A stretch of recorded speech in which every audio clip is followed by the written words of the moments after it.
شروع اللہ کا نام لے کر جو بڑا مہربان نہایت رحم کرنے والا ہے۔ الف لام را، یہ اس کتاب کی آیات ہیں جو حکمت و دانش سے لبریز ہے۔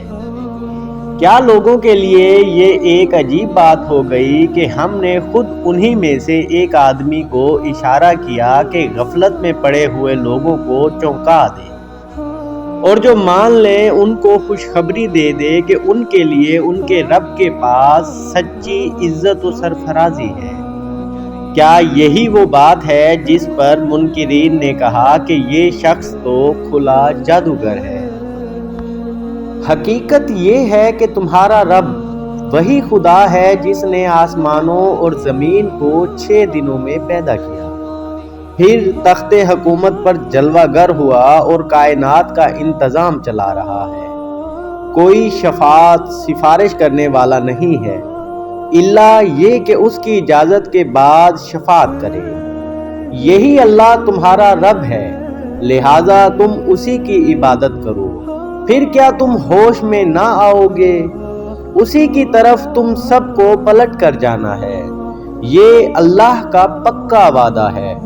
بے شک پیدائش کی ابتدا وہی کرتا ہے، وہی دوبارہ پیدا کرے گا، تاکہ جو لوگ ایمان لائے اور جنہوں نے نیک اعمال کیے ان کو پورے انصاف کے ساتھ جزا دے، اور جنہوں نے کفر کا طریقہ اختیار کیا وہ کھولتا ہوا پانی پئیں اور دردناک سزا بھگتیں اس انکار حق کی پاداش میں جو وہ کرتے رہے۔ وہی ہے جس نے سورج کو اجیالہ بنایا اور چاند کو چمک دی، چاند کے گھٹنے بڑھنے کی منزلیں ٹھیک ٹھیک مقرر کر دیں تاکہ تم اس سے برسوں اور تاریخوں کے حساب معلوم کرو۔ اللہ نے یہ سب کچھ کھیل کے طور پر نہیں بلکہ بامقصد ہی بنایا ہے۔ وہ اپنی نشانیوں کو کھول کھول کر پیش کر رہا ہے ان لوگوں کے لیے جو علم رکھتے ہیں۔ یقیناً رات اور دن کے الٹ پھیر میں ہر اس چیز میں جو اللہ نے زمین اور آسمانوں میں پیدا کی ہے نشانیاں ہیں ان لوگوں کے لیے جو غلط بینی اور غلط روی سے بچنا چاہتے ہیں۔ حقیقت یہ ہے کہ جو لوگ ہم سے ملنے کی توقع نہیں رکھتے اور دنیا کی زندگی ہی پر راضی اور مطمئن ہو گئے ہیں، اور جو لوگ ہماری نشانیوں سے غافل ہیں، ان کا آخری ٹھکانہ جہنم ہوگا، ان برائیوں کی پاداش میں جن کا اکتساب وہ اپنے اس غلط عقیدے اور غلط طرز عمل کی وجہ سے کرتے رہے۔ اور یہ بھی حقیقت ہے کہ جو لوگ ایمان لائے یعنی جنہوں نے ان صداقتوں کو قبول کر لیا جو اس کتاب میں پیش کی گئی ہیں اور نیک اعمال کرتے رہے، انہیں ان کا رب ان کے ایمان کی وجہ سے سیدھی راہ چلائے گا۔ نعمت بھری جنتوں میں ان کے نیچے نہریں بہیں گی، وہاں ان کی صدا یہ ہوگی کہ پاک ہے تو اے خدا۔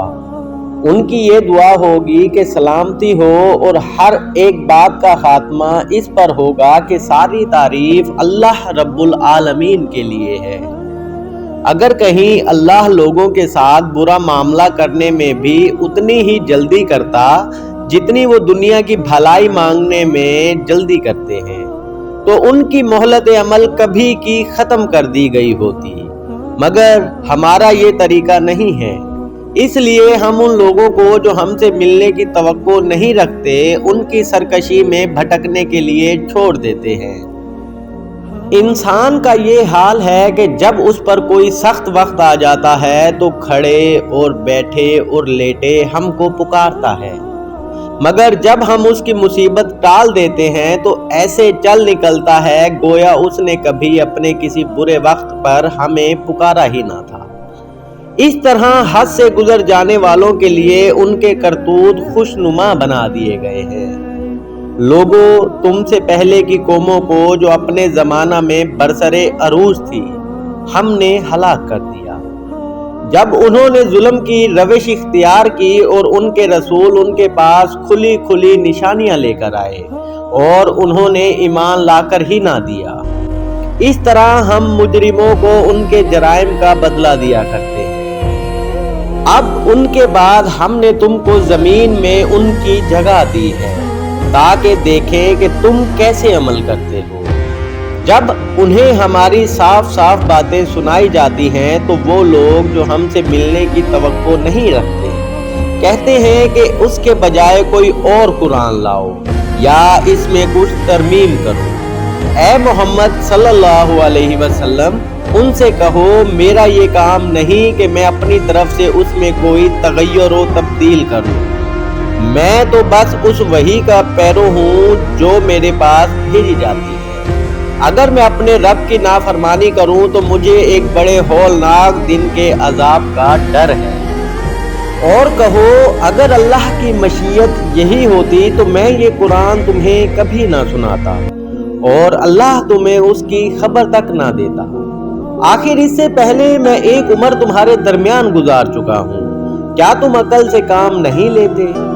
پھر اس سے بڑھ کر ظالم اور کون ہوگا جو ایک جھوٹی بات گھڑ کر اللہ کی طرف منسوب کرے یا اللہ کی واقعی آیات کو جھوٹا قرار دے۔ یقیناً مجرم کبھی فلاح نہیں پا سکتے۔ یہ لوگ اللہ کے سوا ان کی پرستش کر رہے ہیں جو ان کو نہ نقصان پہنچا سکتے ہیں اور نہ نفع، اور کہتے ہیں یہ اللہ کے ہاں ہمارے سفارشی ہیں۔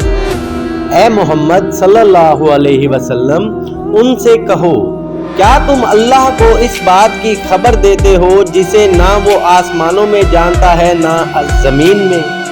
پاک ہے وہ اور وہ بالا و برتر ہے اس شرک سے جو یہ لوگ کرتے ہیں۔ ابتدا سارے انسان ایک ہی امت تھے، بعد میں انہوں نے مختلف عقیدے اور مسلک بنا لیے، اور اگر تیرے رب کی طرف سے پہلے ہی ایک بات طے نہ کر لی گئی ہوتی تو جس چیز میں وہ باہم اختلاف کر رہے ہیں اس کا فیصلہ کر دیا جاتا۔ اور یہ جو وہ کہتے ہیں کہ اس نبی پر اس کے رب کی طرف سے کوئی نشانی کیوں نہ اتاری گئی، تو ان سے کہو غیب کا مالک و مختار تو اللہ ہی ہے۔ اچھا انتظار کرو، میں بھی تمہارے ساتھ انتظار کرتا ہوں۔ لوگوں کا حال یہ ہے کہ مصیبت کے بعد جب انہیں رحمت کا مزہ چکھاتے ہیں تو فوراً ہی وہ ہماری نشانیوں کے معاملے میں چال بازیاں شروع کر دیتے ہیں۔ ان سے کہو اللہ اپنی چال میں تم سے زیادہ تیز ہے، اس کے فرشتے تمہاری سب مکاریوں کو قلم بند کر رہے ہیں۔ وہ اللہ ہی ہے جو تم کو خشکی اور تری میں چلاتا ہے۔